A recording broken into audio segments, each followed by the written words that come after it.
غرن جو چمکتے ہوئے چہرے والے ہوں، روشن چہرے والے، محجلتن چمکتے ہوئے اعضاء والے، چمکتے ہوئے ہاتھ پاؤں والے، محجلتن ایسے گھوڑے کو کہا جاتا ہے کہ جس کے دونوں اگلے اور پچھلے پاؤں، چاروں پاؤں کہ جس کے وہ سفید ہوں۔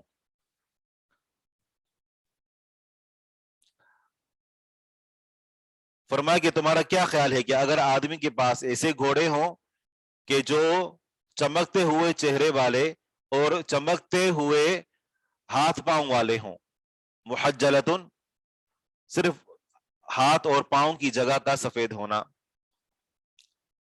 وہ گھوڑے ہوں فی خیلن ایسے گھوڑوں میں، بہمن جو سیاہ ہوں، بہمن سیاہ، دہمن اس کا ایک تو معنی یہی ہوتا ہے کہ خالص، لیکن یہاں پر معنی کریں گے دہمن خالص سیاہ، محض سیاہ، صرف سیاہ۔ اور اگر دونوں کا ملا کر ترجمہ کریں تو یوں کریں گے کہ فی خیل بہمن دہمن خالص سیاہ گھوڑوں میں۔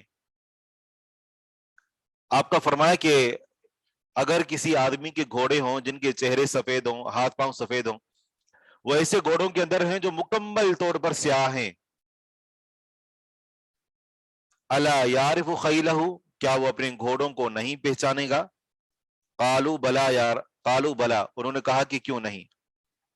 قال رسول اللہ صلی اللہ علیہ وسلم نے فرمایا فإنهم یأتون یوم القیامت بس بے شک وہ یعنی میری امت، یأتون وہ آئیں گے یوم القیامت قیامت کے دن، غرن چمکتے ہوئے چہروں کے ساتھ، محجلین چمکتے ہوئے ہاتھ پاؤں کے ساتھ، غرن چمکتے ہوئے چہروں کے ساتھ، محجلین چمکتے ہوئے یا روشن ہاتھوں پاؤں کے ساتھ، من الوضوء وضو کے سبب سے، وضو کی وجہ سے، وضو کی وجہ سے ان کے چہرے بھی چمک رہے ہوں گے اور ان کے ہاتھ اور ان کے پاؤں بھی چمک رہے ہوں گے۔ وَأَنَا فَرَطُهُمْ اور میں ان کا پیش رو ہوں گا، ان سے آگے ہوں گا، علی الحوض حوض کوثر پر۔ تو حدیث کا مفہوم یہ بنتا ہے کہ نبی صلی اللہ علیہ وسلم قبرستان کی طرف نکلے اور آپ علیہ الصلوۃ والسلام نے قبرستان میں داخل ہونے کی دعا پڑھی۔ قبرستان کی زیارت کرنا مسنون ہے مردوں کے لیے، عورتوں کو قبرستان میں جانے کی اجازت نہیں ہے۔ اور یہ کہ آپ علیہ الصلوۃ والسلام نے دعا پڑھی اور اس کے بعد صحابہ کرام کو مخاطب کر کے کہا کہ میری خواہش ہے کہ کاش میں نے اپنے بھائیوں کو دیکھا ہوا ہوتا۔ صحابہ کرام نے کہا کیا ہم آپ کے بھائی نہیں ہیں؟ فرمایا تم میرے صحابہ ہو، میرے بھائی وہ ہیں جو ابھی تک نہیں آئے۔ فرمایا کہ میں ان سے قیامت کے دن آگے بڑھ کر، یعنی میں ابھی ان سے پہلے جاؤں گا اور قیامت کے دن ان کا حوض کوثر پر انتظار کروں گا۔ صحابہ کرام نے کہا کہ آپ پھر ان کو کیسے پہچانیں گے؟ تو فرمایا کہ تمہارا کیا خیال ہے کہ اگر کسی آدمی کے ایسے گھوڑے ہوں جو روشن چہرے والے اور روشن ہاتھ پاؤں والے ہوں، تو کیا وہ بالکل خالص سیاہ گھوڑوں کے اندر ہوں، وہ ان کو دور سے پہچان لے گا؟ فرمایا کہ اسی طرح میں ان کو دیکھوں گا قیامت کے دن کہ وہ اس حال میں آئیں گے کہ ان کے وضو کے اعضاء وضو کی وجہ سے چمک رہے ہوں گے اور میں حوض کوثر پر ان کا پہلے سے وہاں پہنچ کر انتظار کر رہا ہوں گا۔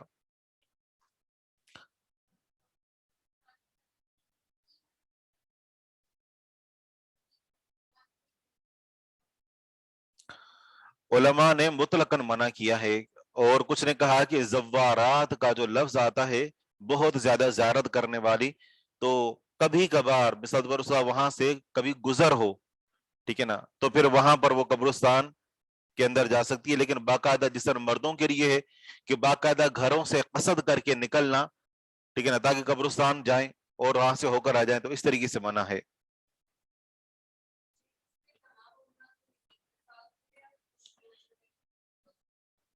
نہیں، بالکل اس میں اختلاف کا معاملہ ہے، لیکن اکثر علماء کا فتویٰ یہی ہے، ٹھیک ہے نا، حتیٰ کہ عائشہ صدیقہ رضی اللہ عنہا بھی جب اپنے بھائی عبد الرحمن بن ابی بکر رضی اللہ عنہ کی قبر پر گئی تھی تو اس کے بعد انہوں نے بھی یہی کہا تھا کہ اگر میں تمہاری یعنی موت کو حاضر ہوتی جنازے کو تو تمہارے پاس نہ آتی۔ مشکل الفاظ پھر سے بتا دیں، جو مشکل ہے وہ آپ مجھے بتا دیں۔ جی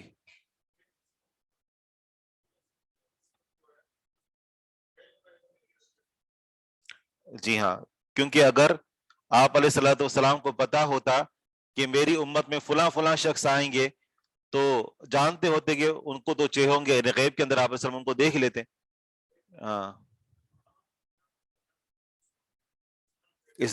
قیامت کے دن بھی ان کو ان کی علامت سے پہچانوں گا. یہ نہیں کہ دیکھ کر فوراً پہچان لیا کہ یہ میرا امتی ہے، بلکہ علامتوں سے پہچانیں گے. بہت اچھا استدلال ہے. لاحقون کا معنی ہے ملنے والے ہیں.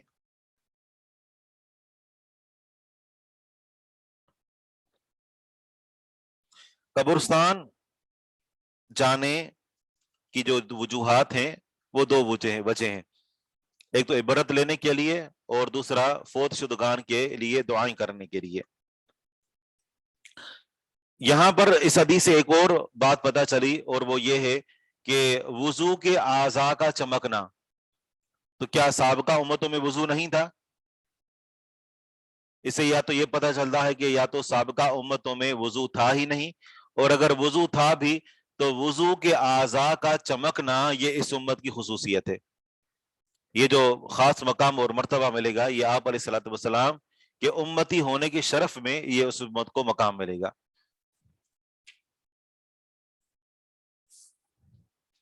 تو حدیث کا باب سے تعلق بالکل واضح ہے کہ ان کے جو ایک تو جو اعضاء ہیں ان کو زیورات پہنائے جائیں گے، اور یہ کہ ان کے اعضاء خود بخود بھی چمک رہے ہوں گے. آپ جو آن لائن ہے آپ میں سے کوئی پڑھے؟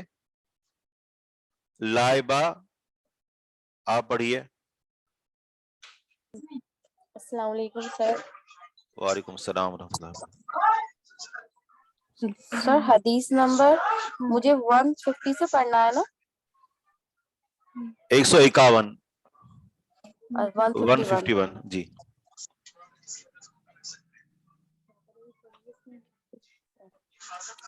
باب الثواب من احسن الوضوء ثم صلى ركعتين. عن عقبة بن عامر الجهني قال رسول الله صلى الله عليه وسلم من تودع فأحسن الوضوء ثم صلى ركعتين يقبل عليهما بقلبه ووجهه ووجبت له الجنة. بارک اللہ فیکم.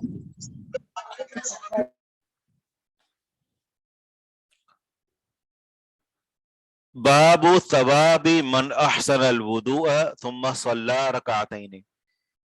یہ باب ہے اس بارے میں کہ اس شخص کا ثواب کہ جس نے اچھی طرح وضو کیا، من احسن الوضوء جس نے اچھی طرح وضو کیا، ثم صلی رکعتین پھر اس نے 2 رکعت نماز پڑھی تحیۃ الوضو. من احسن الوضوء جس نے اچھی طریقے سے وضو کیا. اچھے طریقے سے وضو کرنا کیا ہے؟ سنت کے مطابق، اور اچھی طرح اسباغ کرنا،